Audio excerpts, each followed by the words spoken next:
नमस्कार साथियों, मेरा नाम है दीपेश चौधरी और मेरी कंपनी का नाम है श्री विलटेक। साथियों, आप सभी का हार्दिक अभिनंदन करता हूं आपके अपने यूट्यूब चैनल पर। साथियों, आज का जो हमारा विषय है, आज हम बात करेंगे कि क्या 11 जुलाई के बाद मार्केट में ग्रोथ आएगी, क्या यमुना मार्केट के रेटों में उछाल आएगा। आप सभी को पता है कि 11 जुलाई को यमुना अथॉरिटी की स्कीम का ड्रॉ है, जो हाल ही में 200 स्क्वायर मीटर की जो स्कीम आई थी उसका ड्रॉ है। तो बहुत सारे लोगों का ये मानना है, ये कहना है कि भाई 11 जुलाई के बाद मार्केट में थोड़ी सी हलचल आएगी और मार्केट का रेट बढ़ेगा। तो आज हम इसी विषय पर बात करेंगे और आज हम जानेंगे कि क्या 11 जुलाई के बाद मार्केट में थोड़ी सी बढ़ोतरी होगी या फिर मार्केट ऐसी रहेगी। आज इसके हम आपको कारण भी बताएंगे, हम आपको दोनों चीज बताएंगे कि अगर मार्केट बढ़ेगी तो किस वजह से बढ़ सकती है और अगर मार्केट नहीं बढ़ेगी तो किस कारण मार्केट नहीं बढ़ेगी। तो साथियों, 11 जुलाई को ड्रॉ है। अब इस ड्रॉ में अगर हम पहले स्कीम की और इस स्कीम की देखें तो जो अथॉरिटी की 2022, 2023, 2024 में स्कीम आई थी, उनमें लोगों ने एप्लीकेशन बहुत ज़्यादा भरी थी। यानी कि लोगों ने बहुत ज़्यादा उस स्कीम को हिट किया था। उस स्कीम में 1.5 लाख, 2 लाख, 2.5 लाख एप्लीकेशन हुई थी, 3 लाख का भी आंकड़ा एक बार छुआ था। अब इस बार कुल 50 से 60 हजार लोगों ने ही इस स्कीम में अप्लाई किया है। तो साथियों, एक तो इस चीज से पता चलता है कि एक तो स्कीम में कम आए हैं लोग। स्कीम में कम आने का जो कारण है वो दो मेन कारण थे। इसके ऊपर मैंने एक वीडियो बनाई थी, मैं एक बार फिर से बता देता हूँ। एक कारण ये था कि यमुना अथॉरिटी ने सर्कल रेट बढ़ा दिया था कि जो पहले वो 10% अमाउंट जमा करते थे वो बढ़ गई थी। दूसरा कि पिछली जो स्कीम आई थी उसमें 120 मीटर का भी साइज था, 200 मीटर का भी साइज था, 300 मीटर का भी साइज था। यानी कि उसमें हर तबके के लोग थे जिनका बजट कम था, क्योंकि पहले 120 मीटर का प्लॉट 30 लाख रुपए अथॉरिटी दे रही थी, यानी कि उन्हें सिर्फ 3 लाख रुपए जमा करने पड़ रहे थे। अब अथॉरिटी 120 मीटर का प्लॉट इसमें हटा दिया, सिर्फ 200 मीटर का प्लॉट है। अब 200 मीटर के प्लॉट में उन्हें 7 लाख रुपए जमा करने पड़ रहे हैं। तो एक कारण तो ये रहा कि भाई अमाउंट ज्यादा बढ़ गई जमा करने के लिए, तो इससे भी बहुत सारे लोगों ने किनारा किया। दूसरा कारण ये था कि भाई जो लोग लगातार स्कीम भर रहे थे 3-4 साल से और उनका प्लॉट नहीं निकल रहा था, तो उन्हें भी ये पता चल गया कि भाई प्लॉट की संख्या रहती है बहुत कम और एप्लीकेशन आती है बहुत ज़्यादा। तो इस कारण से इसमें प्लॉट निकलते ही नहीं है। आप बेकार में आपके 1000 रुपये वैसे कटते हैं और आपको जो 3-4 लाख रुपए जो भी आप 10% अमाउंट जमा कर रहे हैं वो आपके 2-3 महीने तक ब्लॉक रहते हैं वो पैसे। तो लोगों ने स्कीम में भरना छोड़ दिया। अब और साथियों, मैं आपको बताऊं कि 11 तारीख से क्या प्रभाव पड़ेगा।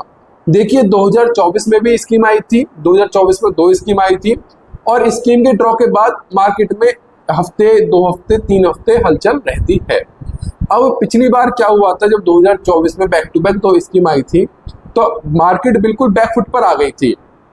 बिल्कुल बहुत अच्छी मार्केट चल रही थी। पहली स्कीम आई अगस्त में, मार्केट नीचे।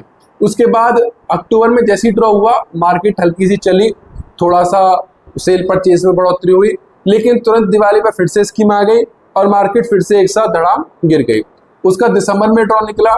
उसके बाद लोगों ने फिर से इंतजार किया कि भाई अब जेवर एयरपोर्ट स्टार्ट होने वाला है, एयरपोर्ट के कारण रेट बढ़ेंगे।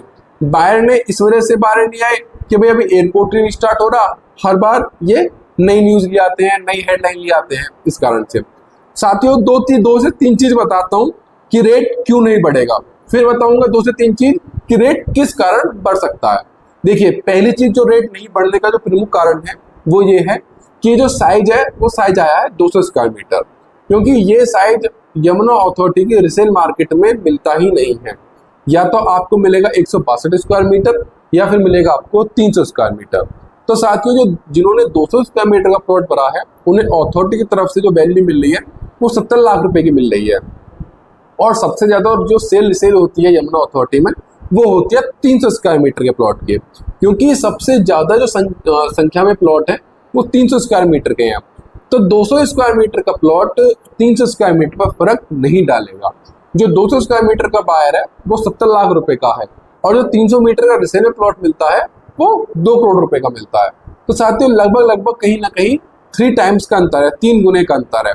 तो एक जो 300 स्क्वायर मीटर का एक्चुअल बायर है उसने 200 स्क्वायर मीटर का प्लॉट बेशक भर दिया होगा, लेकिन वो 200 मीटर पर नहीं जाएगा। जो 200 स्क्वायर मीटर का बायर है, जिसे 200 मीटर का चाहिए, वो 300 स्क्वायर मीटर पे, क्योंकि वो भर ही 70 लाख रुपए का अपना रहा है, 70 लाख से 1 करोड़ कर लेगा, 1.5 करोड़ कर लेगा, लेकिन नॉर्मल प्लॉट 300 स्क्वायर मीटर का 2 CR का मिलता है। तो इसके भी चांसेस बहुत कम है कि जो 200 स्क्वायर मीटर में स्कीम में भरे हुए लोग हैं वो रिसेल मार्केट में 300 स्क्वायर मीटर का प्लॉट खरीदने के लिए आए। साथियों, दूसरा कारण ये है कि लोगों का अथॉरिटी से धीरे धीरे विश्वास उठना। लोगों को यही लग रहा है कि अथॉरिटी हमेशा झूठे वादे करती है, झूठी चीजें दिखाती है, और जैसा जो टाइम मांगती है उस टाइम में डेवलपमेंट नहीं करती है। बार बार एयरपोर्ट की जो डेटा वो इंक्रीज हो रही है। देखिए साथियों, अगर एक चीज ये देखी जाए कि भाई जो भी यहाँ पर प्लॉट ले रहा है उसे एयरपोर्ट से तो अभी उड़ना नहीं है कि भाई हर कोई आकर तो एयरपोर्ट से उड़ेगा नहीं।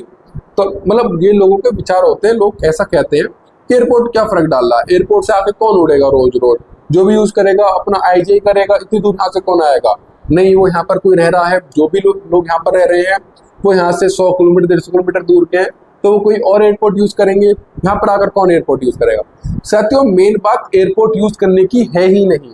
सबसे मेन बात है कि एयरपोर्ट के सहारे जो सिटी डेवलप हो रही है इस चीज की, जो एयरपोर्ट की डिलीवरी इन्होंने डेट दे रखी है इस चीज की, क्योंकि एयरपोर्ट एक बार स्टार्ट होगा तो वहाँ कार्गो फ्लाइट स्टार्ट होंगी। कार्गो फ्लाइट जब स्टार्ट होंगी जब इनका इंडस्ट्री क्षेत्र बढ़ेगा, इंडस्ट्री क्षेत्र बढ़ेगा तो इनका रेजिडेंशियल क्षेत्र भी बढ़ेगा, क्योंकि जो लोग यहाँ पर इंडस्ट्री लगाएंगे वो अपने निकटम रेजिडेंस मांगेंगे, और जो लोग इंडस्ट्री लगा रहे हैं 2 करोड़ 3 करोड़ 4 करोड़ रुपए की, तो वो नॉर्मल विलेजेस में तो रहेंगे नहीं, वो एक अच्छी सोसाइटी या फिर अथॉरिटी का कोई अच्छा प्रोजेक्ट उसमें रहेंगे, तो वो अथॉरिटी का नियर बाय सेक्टर 18 सेक्टर 20 है तो इनमें अपना घर बनाएंगे। लेकिन अभी इंडस्ट्री भी स्टार्ट नहीं हो रही है। मेन चीज ये है कि लगातार इनके पेपर्स में ऐड आते रहते हैं कि सेमीकंडक्टर चिप का यहाँ पर प्लांट लगने वाला है, एप्पल पार्क जो है वो लगने वाला है, मेडिकल डिवाइस पार्क आने वाला है, इलेक्ट्रॉनिक सिटी। लेकिन जमीनी स्तर पर देखें, भूतल स्थिति देखें तो वो कुछ भी नहीं है। अगर हम आज भी इंडस्ट्री की तरफ जाएं तो हमें सिर्फ 2 से 4 इंडस्ट्री ही वहाँ पर रनिंग में दिखती हैं। हम ये सुन रहे थे जनवरी फरवरी में कि भाई 15 अप्रैल को एयरपोर्ट का इनॉग्रेशन होगा।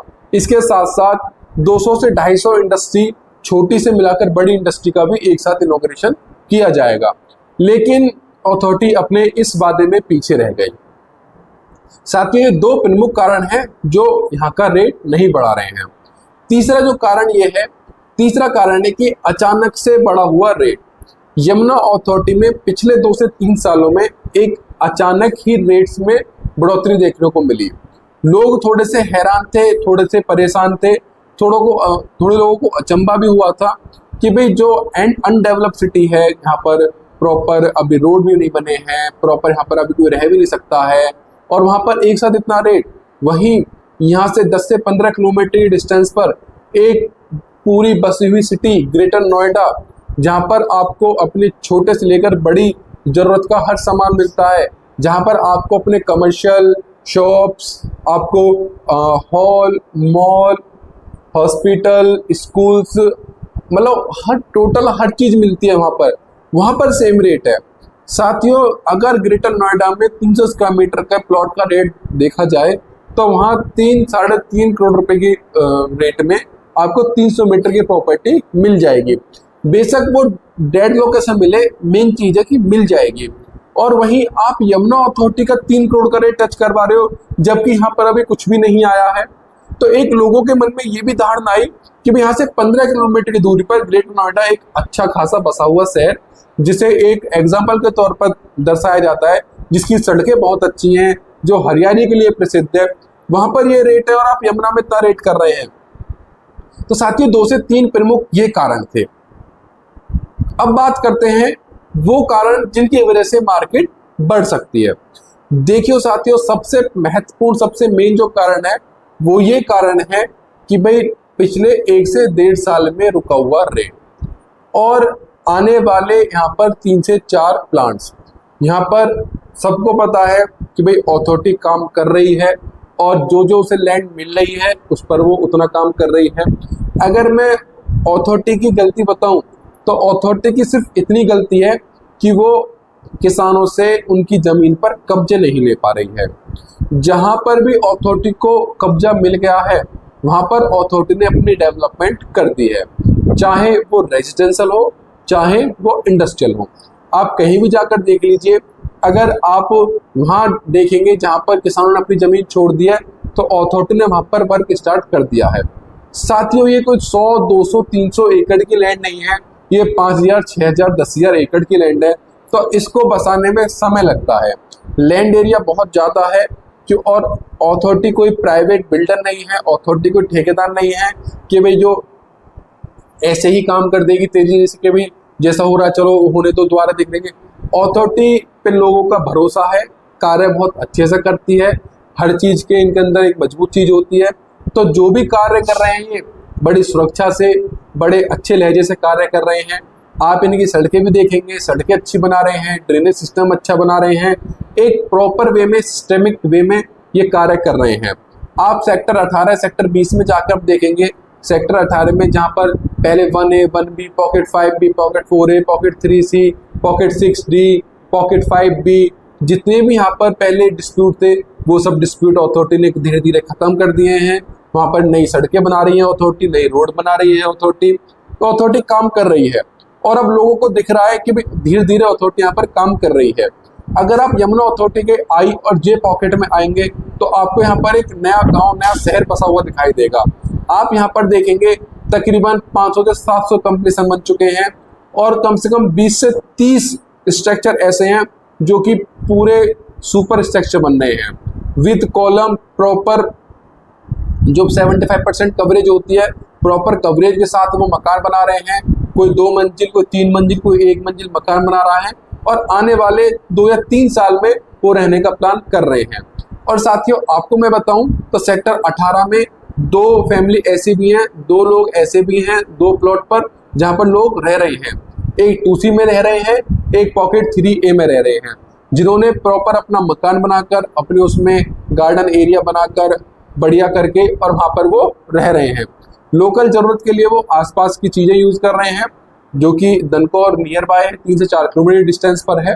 तो अगर दोनों चीज से देखा जाए तो देखिए, अगर मैं पूरा सारांश बताऊं तो रेट बढ़ने के ज्यादा चांसेस यहाँ पर नहीं दिख रहे हैं। रेट यहाँ पर तभी बढ़ेगा जब यहाँ पर एयरपोर्ट स्टार्ट हो जाएगा और उसको भी 5 से 6 महीने का समय हो जाएगा स्टार्ट हुए, ताकि लोगों को ये विश्वास हो कि यहाँ पर सिर्फ एक ही फ्लाइट उड़ के नहीं रही है, यहाँ पर लगातार फ्लाइट उड़ रही हैं। लोगों को जब भी भरोसा आएगा और लोग जब भी यहाँ पर अपना पैसा लगाएंगे, जब भी निवेश करेंगे। साथियों, अगर आपका अपना कोई प्लॉट है, अगर आप अपने प्लॉट को बेचना चाह रहे हैं तो आप मुझसे संपर्क कर सकते हैं।